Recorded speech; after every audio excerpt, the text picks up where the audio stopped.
Bienvenidos a este nuevo ciclo de Voces que Suman.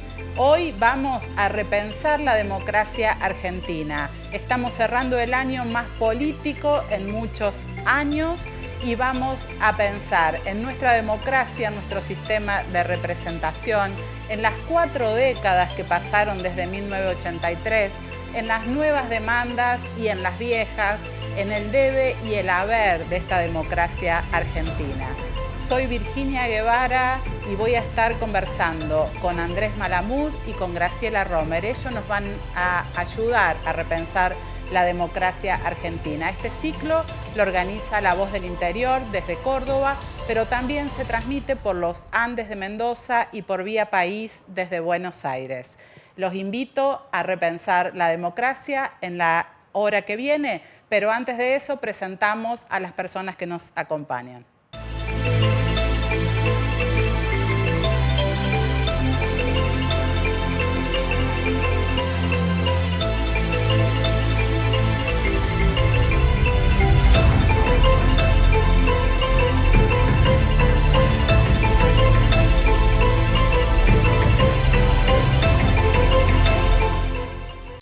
Te invitamos a celebrar 40 años en democracia desde Córdoba, en la exposición Zona de Promesas, una propuesta inmersiva para viajar desde 2023 hasta 1983 a través del periodismo, la música y las artes visuales. Miércoles a sábados de 17 a 20, en Espacio 220 Cultura Contemporánea, con entrada libre y gratuita. Invitan En Vivo Producciones y La Voz.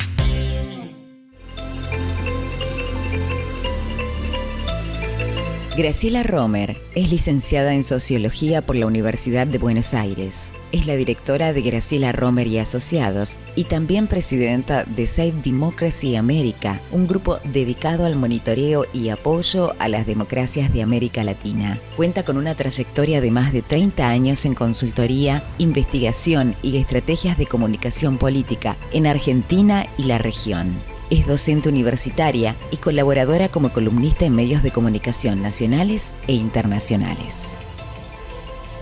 Andrés Malamud es licenciado en Ciencia Política por la Universidad de Buenos Aires, con un doctorado en el Instituto Universitario Europeo. Actualmente es investigador principal en el Instituto de Ciencias Sociales de la Universidad de Lisboa, en Portugal. Es autor del libro El oficio más antiguo del mundo: Secretos, mentiras y belleza de la política. Sus trabajos académicos han sido publicados en más de 20 países. También ha realizado consultorías para diferentes instituciones y organismos internacionales.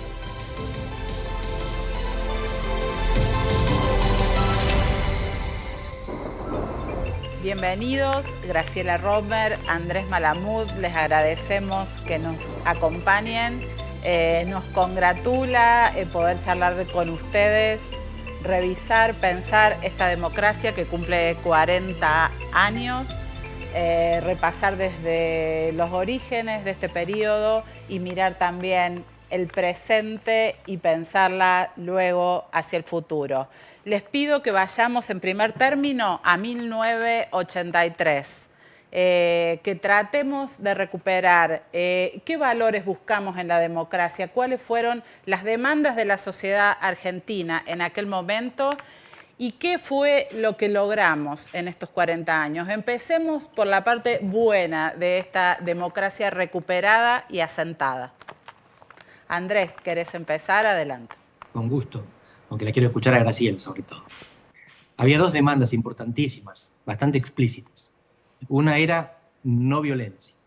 Argentina había fracasado en mantener una comunidad pacífica, había fracasado en la guerra. La violencia había dado malos resultados. Y por lo tanto, el lema de Alfonsín, que tiene varias partes en las que lo podemos presentarte: somos la vida, somos la paz, y la democracia no es una salida electoral, es una entrada a la vida. La repetición de la palabra vida, por oposición a muerte, que no se mencionaba, hacía referencia implícita pero muy clara a la violencia de la que se quería escapar. Y el segundo reclamo era de justicia, justicia en todo sentido. Esa justicia se termina plasmando en lo que vimos hace poco en la película argentina 1985, El juicio de las juntas. Pero era mucho más que eso. Era la sensación de que los argentinos habíamos sido injusticiados por el sistema, por los gobernantes y por la violencia. Y por lo tanto queríamos vivir en en un país en el cual a cada uno le correspondiera lo suyo, en un país que distribuyera lo justo. Así que vida por oposición a violencia, justicia por oposición a todo lo que considerábamos hasta entonces una sociedad injusta, que no nos daba lo que pensábamos que nos correspondía. En la vida cumplimos. No sé si ya querés analizar el balance. Argentina es una de las sociedades menos violentas del continente. La justicia todavía está en deuda. Perfecto, Graciela.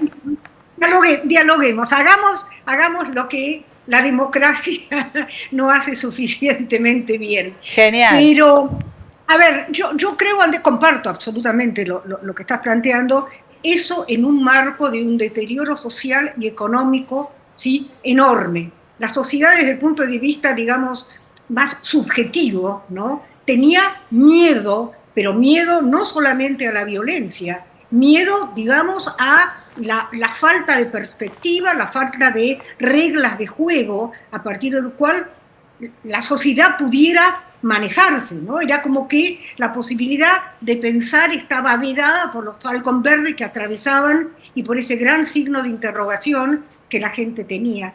A mí el tema de cómo la sociedad argentina vivió los años del proceso, el drama brutal, digamos, que se vivió en esa época, lo percibí muy fuertemente. Yo no vivía aquí, vivía en Colombia, pero tenía, como trabajaba para la UNESCO, viajaba permanentemente por la región y me tocó venir a Argentina algunas veces. Y a mí lo que me llamaba poderosamente la atención es la sensación de el no saber. Entonces uno les preguntaba, pero a gente que pasó por la universidad, pero ustedes no sienten, no ven lo que están pasando. Entonces la gente estaba como enfrascada. Entonces esa demanda de apertura, esa demanda de diálogo, estaba de alguna manera también presionada por la situación de deterioro brutal realmente de las condiciones socioeconómicas y por una sensación, digamos, de ahogamiento y de falta de libertad, ¿no? De miedo. Fue un momento en que el consenso implicó que la búsqueda de las soluciones a esos problemas económicos también pasaban por la búsqueda de institucionalidad y libertad. Yo soy menos optimista en relación con esto. Yo creo que esa es una interpretación, digamos, post factum. Cuando Andrés, vos planteas el tema, la gente quería enjuiciamiento de... Yo creo que eso fue posterior. Y de alguna manera yo creo que fue Alfonsín el que de alguna manera impuso la necesidad del replanteo del enjuiciamiento, ¿sí?, y de blanquear la situación. Es muy interesante la figura de Alfonsín. Yo sé que fue radical y yo nunca milité, digamos, en ningún partido político, pero sí milité en el alfonsinismo, ¿sí?, persona, digamos, a la cual yo admiré realmente y con el cual pude tener diálogos profundos. Alfonsín planteaba que uno de los perfiles y atributos fundamentales de un líder político es la docencia. Y yo creo que lo que aportó Alfonsín fue de alguna manera poder conceptualizar todo este fenómeno que estaba atravesando la sociedad argentina y mirar, como pocas veces un dirigente político argentino pudo hacer, mirar el futuro y proyectar el país, ¿sí? Y de pronto sintió que el juicio a las juntas era realmente central. Esto es lo que quería un poco, si me permitís, Andrés, introducir. Andrés, ¿coincidís? Coincidís, Andrés, en que Alfonsín es la figura central, y también quería preguntarte si estás de acuerdo en esto de que es el gran símbolo de la institucionalidad y también del fracaso económico que signa más o menos los 40 años que vinieron, ¿no? Estoy de acuerdo. Y estoy de acuerdo con lo que decía Graciela. Yo me refería a una demanda abstracta de justicia que se plasmó a posteriori en el juicio a los comandantes. Claro. La gente no pedía juicio a los comandantes en el momento, no tenía claro cómo quería que se concretase esa aspiración de justicia. Alfonsín lo entendió y lo promovió de esa manera. Tanto que después se le fue de las manos y tuvo que moderar, porque la gente quería más de lo que pensaba que quería en 1983. Y Alfonsín encarna las dos cosas: el éxito en la consolidación democrática y el fracaso en la reforma económica. Las dos cosas. Es el presidente de la democracia y de la hiperinflación. ¿Qué es lo que lo absuelve de alguna manera en la historia? Que nadie, después de él, consiguió arreglar la economía. Pero tampoco consiguieron romper la política. Alfonsín trajo la democracia quizás para siempre. Y la economía que él no consiguió arreglar, nadie consiguió arreglarla 40 años después. Así que hay que admitir que los problemas que él enfrentó eran más graves, incluso de lo que pensamos en el momento. Tal vez porque hubo un actor omnipresente que se llamó peronismo, ¿no? Y de eso podemos hablar luego, pero yo creo que la existencia del peronismo como oposición tuvo bastante que ver con esa incapacidad, amén de incapacidades estructurales que el etos argentino contiene, ¿no? Respecto de cómo salir de situaciones de crisis unidos y no aprovechar las crisis para profundizar las grietas, ¿no? Yo era chico durante el gobierno de Alfonsín, pero viví por dentro del gobierno de la Rúa y conocí por dentro el gobierno de Macri. Y creo que los no peronistas somos tan incompetentes para gobernar Argentina como los peronistas. Les pido que pasemos de los 80 a los 90. La democracia de Carlos Menem, ¿cuáles fueron los valores en juego en ese momento y cuáles logró satisfacer en ese momento la dirigencia y el sistema político? Empiezo yo ahora. A ver. Yo creo que la primera, la que estábamos describiendo como primera etapa, fue la etapa, en términos de demandas, ¿no? La etapa de la reparación institucional. Digamos, si uno pudiera ponerle una etiqueta, me parece que podría ser esa, ¿no? La reparación institucional. Creo que la segunda etapa, la etapa menemista, fue la etapa de la recomposición económica, es la restauración del Estado y la economía, pero más la economía que la demanda de la reparación del Estado.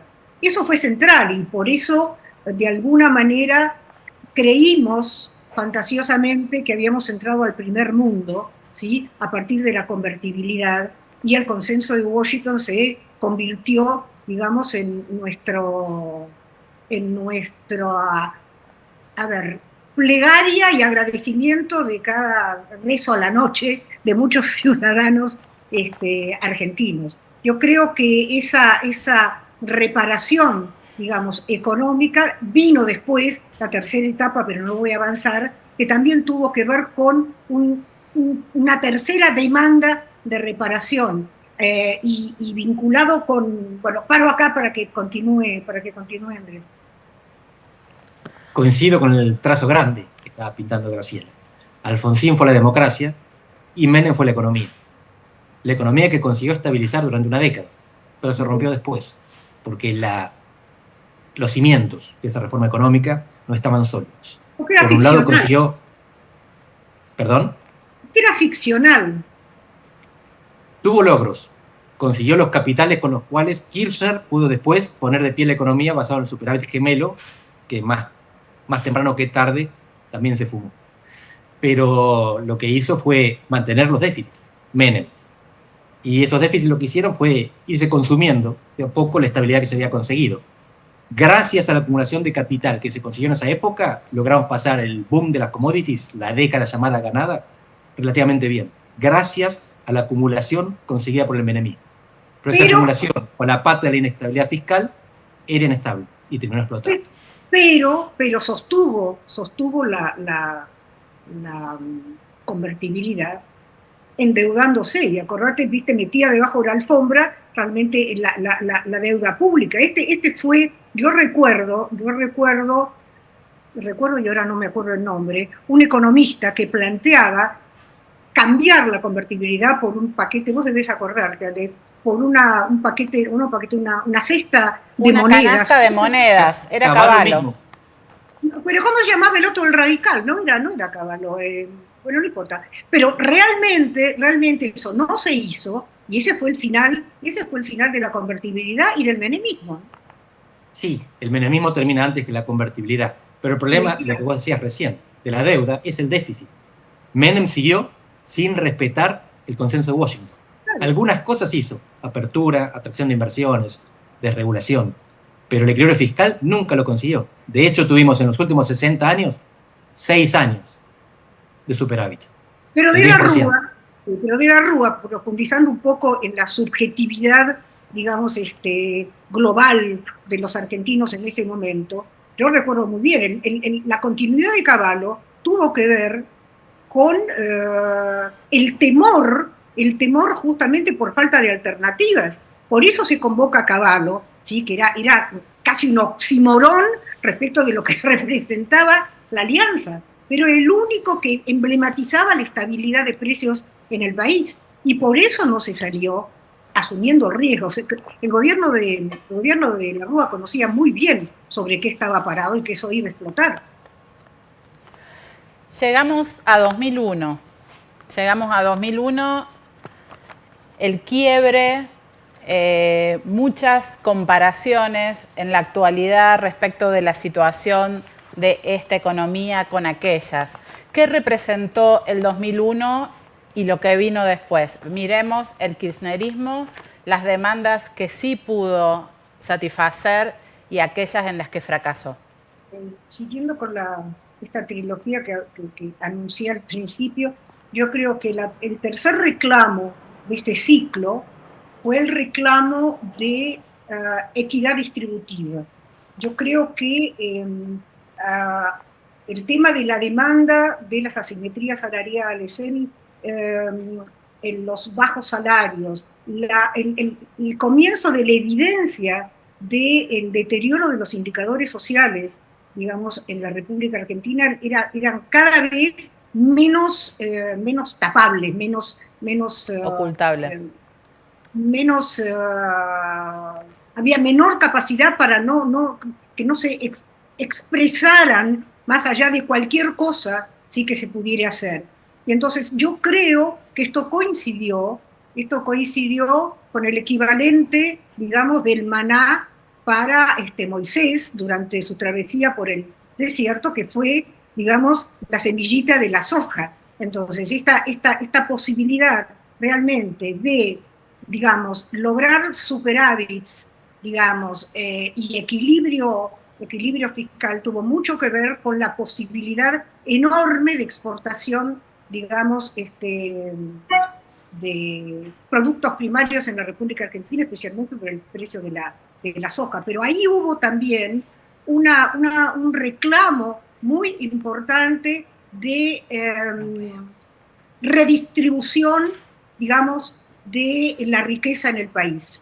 Y sobre esto se montó, me parece a mí, el relato del kirchnerismo, ¿sí? Que tuvo que ver con lo económico, con lo social y también con el tema de derechos humanos, que le rindió sus frutos. Y le rindió sus frutos a la primera gestión de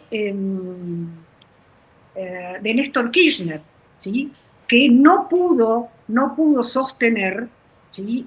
Las gestiones posteriores que tuvo Cristina Fernández, donde todos los indicadores sociales a partir de la primera gestión, la mitad de la primera gestión hasta el final, fueron sistemáticamente retrotrayendo, ¿no? Desde las asimetrías sociales, desde la pobreza, desde absoluto, y desde el desempleo también, solo que enmascarado por el incremento de la informalidad. La informalidad de los cuachiempleos a partir del engrosamiento de las plantas de la burocracia estatal, ¿no? Andrés. El 2001 fue el fin de la inocencia. Algo así. Finalmente el testimonio de que éramos un país más de América Latina y no estábamos en el primer mundo. Después vino la etapa kirchnerista, que tuvo dos partes. Pero si Alfonsín fue la democracia, Menem fue la estabilidad económica y la alianza fue la lucha contra la corrupción, y ahí Cavallo encajaba, porque la alianza no tenía un programa económico. El programa económico era la convertibilidad, $1, $1. Lo que tenía es el no a la corrupción. Tampoco eso funcionó demasiado bien y ahí es donde el gobierno empieza a hacer algo. ¿Qué es el kirchnerismo temporal? Es el país normal. Ese es el lema de Kirchner. Después viene la etapa que Graciela estaba muy bien refiriendo, la etapa de la justicia social, los derechos humanos, pero eso viene después, sobre todo a partir del conflicto con el campo. En principio lo que Néstor pensaba es trascender las viejas dicotomías, acabar con los antiguos antagonismos. Y de ahí sale la fórmula de la concertación plural, que lleva a Cristina a la presidencia con un gobernador radical como vicepresidente. Todo esto se rompe en el conflicto con el campo y a partir de 2009 el kirchnerismo empieza a ir por todo. El kirchnerismo ya no es superávit gemelo, ya no es el país normal, es el país que amplía derechos y que tiene enfrente lo que ellos consideran casi actores jugando en el límite de la democracia, en donde incluyen, al principio, incluso a Macri, que cuando gana las elecciones le gritan, ¿se acuerdan? Macri, basura, vos sos la dictadura. Como si hubiera alguna vinculación directa entre Macri y la dictadura. Pero me importa destacar que el 2001 y el kirchnerismo son etapas consecutivas, no son lo mismo. El 2001 es el fin de la ilusión y el kirchnerismo es la recreación de una nueva ilusión, que trae al 70 sin las armas. Sí. Y que empieza a perder, es increíble, porque además manejaron tan bien el relato que se notaba poco, pero la pérdida de las elecciones de mediano término, salvo la post-mortem, digamos, de Néstor Kirchner, que permitió que Cristina alcanzara, creo que un 54%, pero en realidad el peronismo empezó a ser impactado realmente por la situación socioeconómica del país, ¿no? Y su imposibilidad de poder realmente dar respuesta a eso. Todo esto es, además, lo que explica, en parte, no todo, la emergencia de Milei y el estado realmente de involución, diría yo, no de estancamiento, de involución de la democracia en el país, ¿no? Dejamos planteada una pregunta que es el eje que haremos a continuación de una pequeñísima pausa. ¿Tenemos más democracia hoy que en 1983?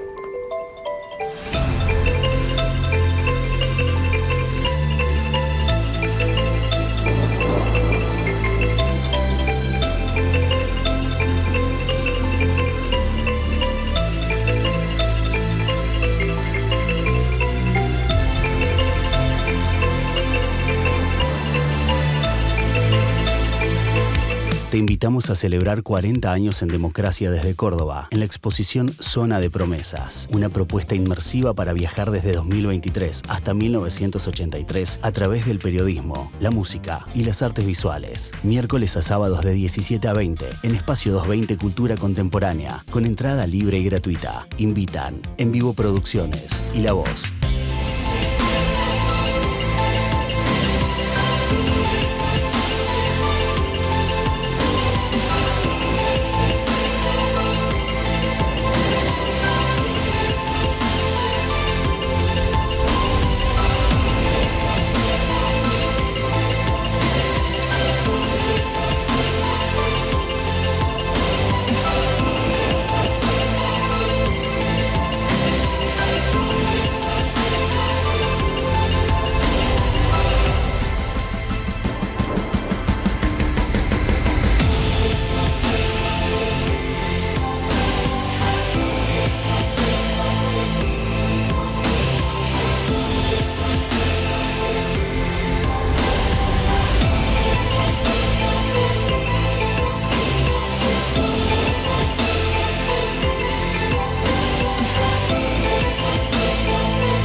Hemos dejado planteada una pregunta: si tenemos más o menos democracia que en 1983.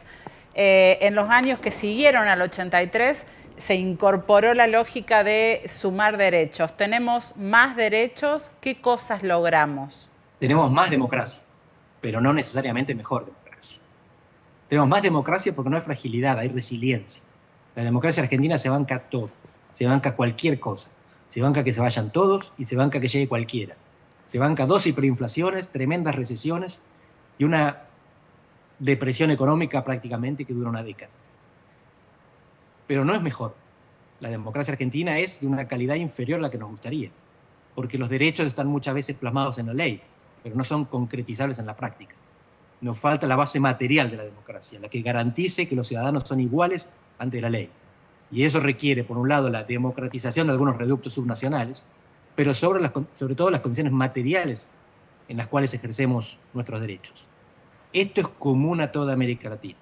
América Latina es una región mayoritariamente democrática, donde la democracia es resistente, pero de baja calidad. La Argentina es de mejor calidad que la mayor parte de los demás casos de América Latina. Quizás solo nos compite Uruguay, porque estaban Costa Rica y Chile bastante bien, y hoy no tanto. Así que esto es para que veamos las dos partes del vaso, la que tiene agua y la que tiene aire, porque las dos son verdad. A ver, yo no comparto contigo la mitad de tu propuesta. ¿Por qué?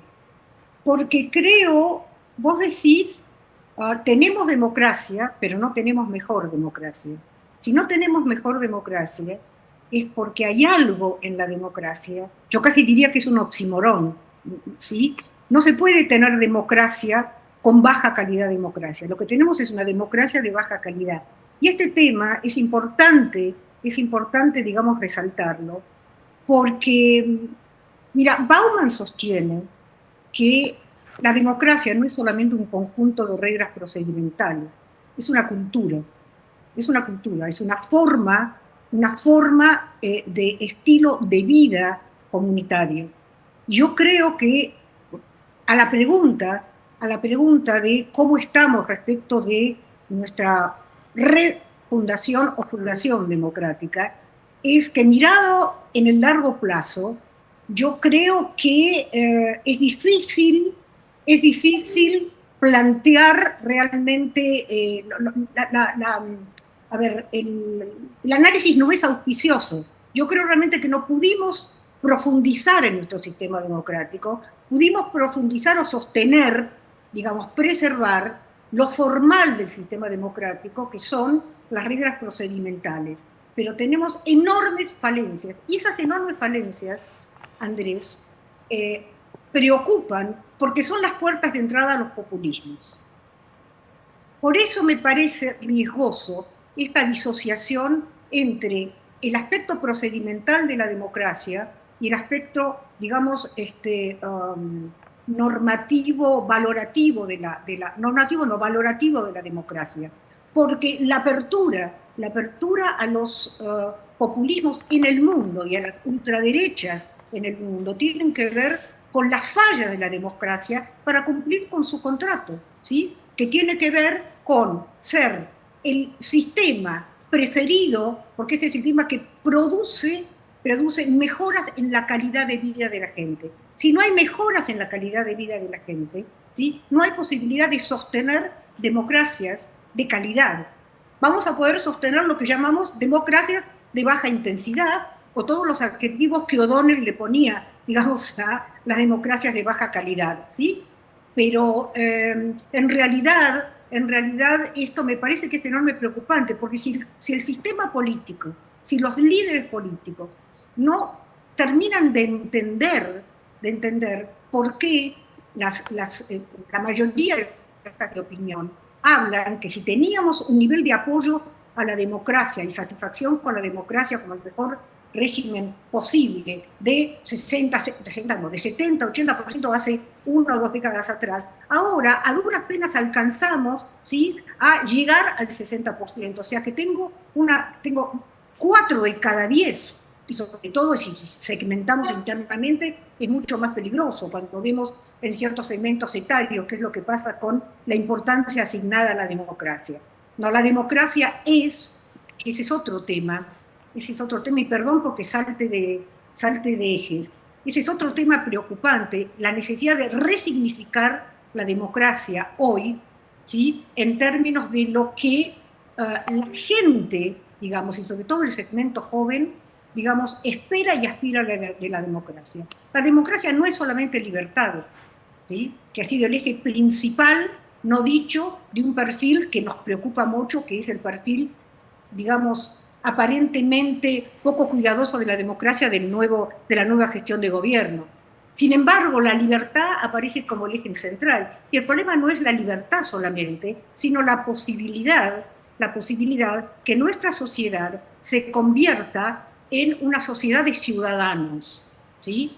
Tenemos ciudadanos de baja densidad. Ese es nuestro problema, porque tenemos ciudadanos de baja densidad, tenemos, ¿sí?, democracia de baja densidad. Yo creo que es un maridaje que no se puede separar. Si las sociedades no se comprometen, no tienen demanda, ¿sí?, cuando yo veo a un Fujimori que estuvo 20 años en la cárcel y tengo una vicepresidenta y también expresidenta con la cantidad de juicios en su mochila, que no solamente no son cursados Resueltos por el sistema judicial, sino que no son demandados, ¿entendés?, por la ciudadanía. Eso es preocupante. Andrés, ¿cuáles son los puntos que vos marcás como salientes para calificar de baja calidad?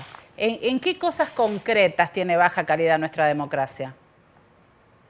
En concreto, creo que decimos algo parecido con Graciela.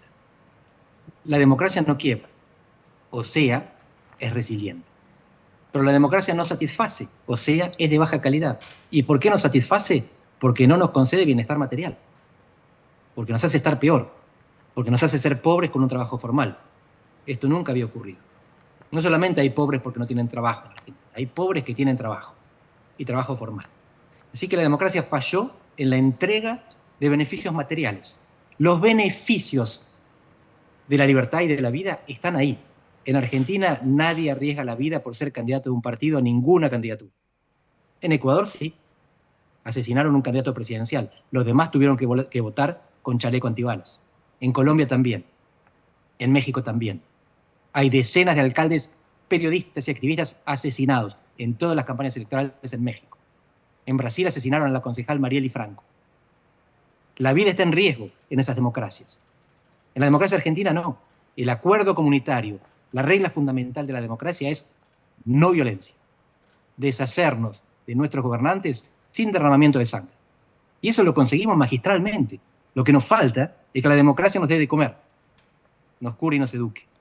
Faltó la segunda parte. Las libertades están y hay que tener mucho cuidado, y esto quiero ser enfático. La amenaza a la democracia en América Latina no es el populismo, es el narcotráfico. Es el crimen transnacional organizado. El populismo no es un problema para la democracia. El problema está afuera de la ley. Está ligado. El crimen organizado y el narcotráfico hoy está colonizando sectores del Estado desde México para abajo, ¿sí? Entonces, lo que quiero decirte, por eso a mí me cuesta mucho disociar la baja calidad del sostenimiento de la democracia, porque ¿qué democracia podemos tener cuando el contrato básico de la democracia, que no es solamente el aspecto procedimental, digamos, no se está cumpliendo, al contrario? Y yo sí se está cumpliendo. Sí se está cumpliendo, Graciela, discúlpame. Los gobernantes se van cuando los votamos en contra, no cuando los matamos. Ese es el contrato básico de la democracia. Ah, qué interesante. Claro, ese es el punto de nuestro vademecum intelectual, digamos, que no compartimos. Les pido que nos situemos en lo que acaba de ocurrir en Argentina. ¿Por qué ganó Javier Milei? ¿Qué representa la irrupción de la Libertad Avanza y de alguien que se dice el primer presidente libertario de Argentina en este escenario? ¿Y cómo se vincula con la democracia que supimos conseguir? El fenómeno es un fenómeno complejo que tiene que ver con el fraccionamiento de la sociedad, la segmentación de la sociedad, el fracaso social y económico. Sobre todo somos un país que hace 10 años que no crece, pero hace muchas más décadas que no logra insertarse, digamos, en un proyecto de país de mediano y largo plazo. Estamos estancados, por no decir en una espiral decreciente en todos y cada uno de los subsistemas que hacen al funcionamiento de una sociedad, desde la dimensión política, desde la dimensión educativa, desde la dimensión... No puede ser que un país, ¿sí?, que fue líder en educación en América Latina, y también en América no latina, porque inclusive el Brasil, digamos, o la Universidad de Buenos Aires, la Facultad de Medicina recibía estudiantes brasileños que venían a capacitarse en el país. En cada una de las esferas que hacen a la vida de una sociedad, realmente hemos involucionado. Y vivimos además, una cosa que a mí me preocupa mucho, es que y estoy trabajando en esto, y estoy trabajando desde la neurociencia, porque la sociología y la ciencia política, digamos, me resulta limitante para poder entender esta predisposición al fracaso que tenemos los argentinos. Y yo creo que hay cuestiones nodulares fundantes vinculadas con la modalidad en que esta tierra, digamos, enorme, demasiado enorme para la cantidad de gente que tenía dentro, digamos, fue evolucionando desde la existencia de grandes latifundios, la modalidad de adquisición gratuita, no como los colonos que bajaron del Mayflower, se fueron adquiriendo y se fueron apropiando y se convirtieron en parte realmente de grandes latifundios, con los resultados que eso tenía en términos de vinculación casi feudal, digamos, con los propietarios de la tierra. Yo creo que eso tuvo mucho que ver con cómo se fue desarrollando esas guerras intestinas que tuvimos durante tantos años hasta que logramos realmente una constitución nacional, ¿sí? Allá por 1856 o 53. Siempre me confundo, 3. El 3 con el 6. 3. Una constitución que ni siquiera pudo ser firmada por la totalidad de las Provincias Unidas. Buenos Aires la firmó creo que 8 o 10 años después. ¿Sí? Entonces esta modalidad de pelea por los territorios, que fue pelea por los territorios, no peleas por proyectos de país, todo eso todavía está presente en nuestra memoria colectiva. Y todavía, y yo creo que eso Alfonsín lo vio. Por eso la genialidad de Alfonsín. Por eso la necesidad de tener, digamos, nuevas generaciones de políticos y nuevas propuestas partidarias a partir de una necesidad profunda de reformar el sistema político para poder tomar conciencia de las limitaciones que tenemos los argentinos para encarar un proyecto que nos haga formar parte de la misma comunidad. Esto es lo que quiero decir. O sea, ya en las primeras décadas del milenio anterior, en uno de sus pasos por Argentina, bueno, ahora me voy a acordar, me va a pasar lo que siempre me aterra que me pase, y es efectivamente Ortega y Gasset. Ortega y Gasset vuelve de uno de sus viajes a Argentina y le preguntan, bueno, ¿qué le pareció? ¿Cuál es su idea? ¿Cómo ve a Argentina? Estoy un poco, no lo dijo así, voy a actualizarlo. Estoy un poco confundido, porque en realidad conocí tantas argentinas como argentinos he conocido. Y me parece, esto lo dijo y lo repitió, y ciertamente, esto habla de las dificultades enormes, a diferencia de lo que pasó en Uruguay, a diferencia de lo que pasó después de la Guerra de Secesión, cuando se pudo unir el norte con el sur, ¿sí? Y los americanos, cuando se ponen la mano acá, ¿sí? Cuando cantan el himno, no es lo que hace Cristina Fernández, que le parece elegante hacerlo y impuso la moda de poner la mano sobre el pecho, es porque realmente sienten que la Constitución y la ley está por sobre absolutamente todo, porque en realidad lo único que puede igualar es el sometimiento a la ley. Por eso, desde el gaucho solitario, hacete amigo del juez, y esta vocación de sortear la ley para encontrar el camino paralelo, ¿sí? Es algo que tenemos que superar si queremos parar realmente la espiral de decadencia. Andrés, y esto me parece que tiene... ¿Por qué ganó Milei? Exactamente, volvemos. Ganó Milei por todo eso. Exactamente. Porque yo lo dije, ganó por eso, porque la gente, y sobre todo, digamos, lo que ha sucedido en los últimos años, porque el sistema se ha agotado y se ha hecho evidente. Y Milei logró sincronizar muy empáticamente con el basta. Yo creo que el 2023 tiene bastante que ver con el 2021, bastante que ver con el que se vayan todos. Con el 2001. Milei aportó un camino, Y yo creo que eso es lo que justificó fuertemente con el triunfo. La otra parte, y eso lo sabés mejor vos que yo, tuvo que ver con la lógica de funcionamiento de nuestro sistema electoral. Milei ganó con un 30% de adhesiones, ¿sí? El 56% lo logró, ¿sí? Gracias a la necesidad de otro sector importante de la sociedad de votar lo que fuere, ¿sí? No por adhesión, no proactivamente, sino reactivamente votando anti-kirchnerismo. Perdón por Milei ganó por la lo aceleración del ciclo de frustraciones. Sí. Hasta ahora vivíamos pendularmente. Gobernaba un partido y cuando metía la pata, la gente votaba al otro partido. Y esos ciclos duraban más de 6 años. De repente, en la última década, gobernaron los dos. Entonces, la atribución de responsabilidad por parte del electorado es compartida. El kirchnerismo y el antikirchnerismo fueron responsables de la última década de fracaso económico. Por eso surge un outsider, por primera vez en la historia de Argentina. Porque tuvimos varios extrapartidarios, que eran celebrities adoptadas por los partidos. O que tenían que crear un partido, pero era insuficiente, como hizo Macri, y por eso tuvo que aliarse con otro partido al sistema.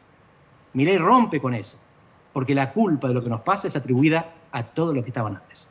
Esto nunca había ocurrido. El que se vayan todos en el 2001, todos los de la Alianza, porque de repente vinieron todos los peronistas, la suma de los tres candidatos peronistas del 2003 da 60%, entre Menem, Kirchner y Rodríguez.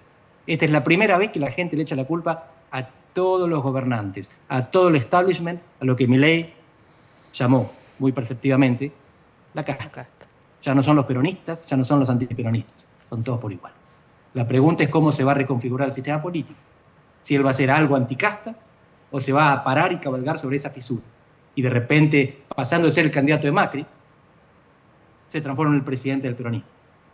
Que es lo que parece que está buscando con la coordinación de gobernaciones peronistas del interior, empezando por Córdoba. Porque entiende que ni con sus votos, ni los de Macri sumados, alcanza el tercio que necesitan las cámaras para sobrevivir.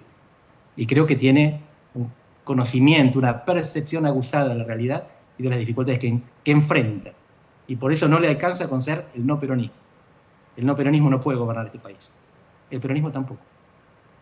Pero está más cerca. Bueno, el peronismo, digamos, hoy no podría gobernar solo, ¿sí? Como lo hizo, digamos, durante muchísimo tiempo. Pero lo que digo es, ¿cómo va a resolver Milei, digamos, gobernar con la casta, ¿sí? Para destruir a la casta? No está muy claro. Justamente yo creo que esos son los problemas, digamos, que va a enfrentar Milei, digamos, de aquí en más. ¿Cómo se va a resolver? Francamente no lo sé, pero no creo que se pueda resolver dándole la espalda, ¿sí? Al sistema político democrático, ¿sí? Gobernando solamente dándole la cara al pueblo. No hay forma, salvo que efectivamente agudices el perfil antidemocrático, ¿sí? Para poder, digamos, tener cierto grado de gobernabilidad. No lo sé, para mí es un gran signo de interrogación.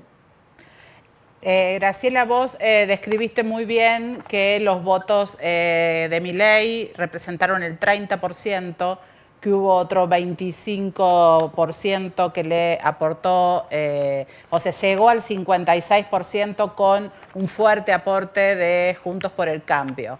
¿Cuánta convicción ven en ese votante como totalidad de votantes a Milei para los cambios y los sacrificios que anticipó de primer momento que traen las medidas que acaba de anunciar?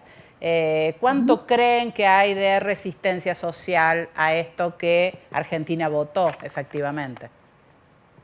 Mira, es muy buena tu pregunta, porque mientras la hacía, me acordaba de una encuesta que hizo la Universidad de Belgrano sobre perfil ideológico de los votantes a Milei.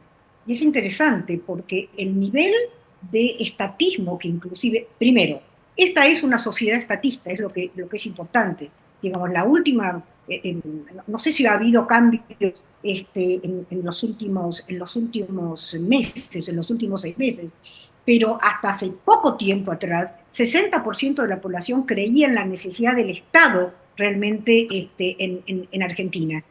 ¿sí? Entonces, la propuesta antiestado de Milei tampoco es universal al interior de su propio 30%. Esto es lo importante, esto es lo importante. Entonces, creo que el desfasaje entre la posibilidad real de que las políticas propuestas por Milei, el ajuste, etcétera, etcétera, etcétera, pueda lograr algún tipo de efector hacia la sociedad, sobre todo a este segmento enorme, digamos, de ciudadanos que realmente atraviesan la pobreza, vivieron realmente de los subsidios del Estado, etc. Los subsidios del Estado genuinos, porque yo creo que los subsidios del Estado a los pobres son genuinos, son un error de política de desarrollo que no comparto, pero realmente hay gente que sobrevivía realmente con eso y sobrevive con eso, no solamente lucra con eso. Entonces, ¿cómo lo va a resolver? No lo sé. Por eso, la emisión de políticas, yo lo llamo políticas simbólicas. Leí esta mañana en el diario de que realmente alguna de estas cosas realmente se le ocurrió a gente más que a mí, en el sentido de darle permanentemente, alimentar permanentemente a la sociedad con ejemplos de que se va a terminar con los privilegios, digamos, de la casta. Si no hace esto para generar un colchón, yo francamente no sé cómo el ajuste previsto realmente puede ser procesado realmente por un sector muy importante de los argentinos. Andrés. El 30% lo votó para que haga lo que prometió. Y el 25% excedente lo votó pensando que no iba a hacer lo que prometió. Él tiene que compatibilizar esas demandas que son conflictivas, son contradictorias. Y todo eso con el 15% de los diputados y el 10% de los senadores, que es lo que fue elegido para acompañarlo en la primera vuelta. La que tiene Milei es muy difícil. Como todo gobernante, en Argentina tiene más chance de fracasar que de tener éxito. Y no es lo que nos conviene a todos, que fracase, no es. Lo que pasa es que la tiene más complicada que los demás, como él asumió cuando dijo que era la peor herencia de la historia. Bueno, también... Adelante. No, perdón. ¿Cómo creen? No, iba a cometer un error que yo le cuestiono a la cultura media argentina, que es vivir pensando mágicamente en el pasado, en ese pasado que no fuimos, pero deberíamos haber sido, ¿no? Entonces, los peronistas remiten, digamos, a la década del 40, ¿sí? Y los conservadores, digamos, antes del 30. Pero en última instancia, bueno, y también Milei, increíble, ¿no? Los anarcocapitalistas también, pero digamos, hay una permanente referencia a lo que fuimos en el pasado, independientemente de si esto es cierto o no cierto, tal como se vive. Pero no hay una referencia al futuro, a la Argentina que queremos ser. Y esto realmente es una preocupación enorme. Y esto se resuelve con un acuerdo y un consenso. No podemos ser la Argentina o desarrollar una idea de una Argentina para dentro de 20, 30 años si no hacemos un gran, yo no sé si acuerdo nacional, pero si no cambiamos la lógica de funcionamiento, ¿sí? De la dirigencia política o los vínculos entre oficialismo y oposición. Y la sociedad civil, ¿no? Y los sectores de la sociedad civil. No hay forma. Hay otro tema que surgió desde 2001 y hoy es central en toda la discusión, que tiene que ver con los movimientos sociales, con la representación de la gente que vive en la informalidad total y la manifestación de la presión en la calle. Está muy en discusión el tema y la verdad que es central de la vida cotidiana de la democracia argentina. ¿Cómo creen que se puede resolver la representación de ese sector de la sociedad? No hay democracia sin instituciones y no hay democracia sin pueblo en la calle. Actualmente esto es así, porque los votos se cuentan, pero los intereses se pesan. Las intensidades de las preferencias varían y la gente que quiere demostrar cuán intensa es su preferencia se manifiesta. Y hay que vivir con eso. En América Latina, en los últimos 32 años, hubo 26 presidentes destituidos por juicio político, por procedimiento constitucional, que fue siempre impulsado por la calle. cuando los presidentes son impopulares, si no tienen escudo legislativo, se caen. Es complicado gobernar en América Latina, pero no es imposible. Lo que pierdo las esperanzas es aquello a lo que aspira Graciela, un gran pacto nacional. No existen más los grandes pactos nacionales, salvo en condiciones de guerra o catástrofe. Así que tendremos que acostumbrarnos a gobernarnos como estamos, divididos y enfrentados, pero cívicamente, sin violencia política, sin que signifique arriesgar la vida, dedicarse a una causa política. Y los excluidos van a formar parte durante mucho tiempo de esta Argentina en la cual el 15% de la tercera edad es pobre, pero el 60% de los niños son pobres. Es un país que optó por los viejos y desprotegió a los jóvenes, que son los que votaron a Milei. Un tercio del electorado argentino tiene menos de 30 años y esa gente no le cree al Estado, porque el Estado no te salva, el Estado te caga. Esa es la experiencia cotidiana de los jóvenes argentinos y por lo tanto van a experimentar con otra cosa. Por eso me corregí, en el sentido, yo tampoco creo en los pactos nacionales, pero sí en el cambio de lógica de funcionamiento de los actores del sistema político. Esto es lo que me parece central. Y te recuerdo algo, efectivamente, no todos los presidentes caen por juicios políticos, por suerte muchos, salvo Argentina, en esta característica absoluta acerca de la excepcionalidad. También somos excepcionales en eso, lamentablemente. Estamos terminando. Para cerrar, quería preguntarles a ambos qué es lo que consideran fundamental para la democracia que viene, el valor más importante que creen que tiene que dominar el periodo que viene, que sabemos que es difícil. La vida, igual que en 1983. Solo que esta vez no van a ser las organizaciones terroristas ni la dictadura militar las que van a atentar contra la vida. Son organizaciones criminales organizadas que no paran en la frontera y que tienen más recursos que el Estado. Lo que se viene en Argentina es lo que estamos viendo en el resto de América Latina. Narcotráfico, contrabando, corrupción instigada desde el borde de la legalidad, muchos mercados secundarios de bienes robados y contrabando y tráficos ilegales no solamente de drogas, también de armas, de personas y de recursos naturales. Necesitamos un Estado que esté en condiciones de luchar contra el crimen. Y para eso solo la legitimidad democrática le concede el poder que necesita, pero no alcanza con la legitimidad democrática. Tenemos que reconstruir capacidades estatales. La capacidad estatal, sobre todo, de monopolizar la violencia, porque el monopolio de la violencia es la economía de la violencia. Si la violencia se fragmenta y cada uno defiende su interés de manera violenta, tenemos mucho más violencia que si el Estado la monopoliza y la regula. La economía de la violencia, pensaría Maquiavelo, es lo fundamental para la vida civilizada. Cuanto más monopolizada, menos violencia. Siempre que sea un Estado democrático, porque con autocracia no hay límites a la violencia. La vida sigue siendo lo más importante, la capacidad estatal es lo que nos falta, la democracia ya la tenemos y no está en riesgo. Lo que está en riesgo es la calidad con la que vivimos en esa democracia si el crimen se antepone al Estado.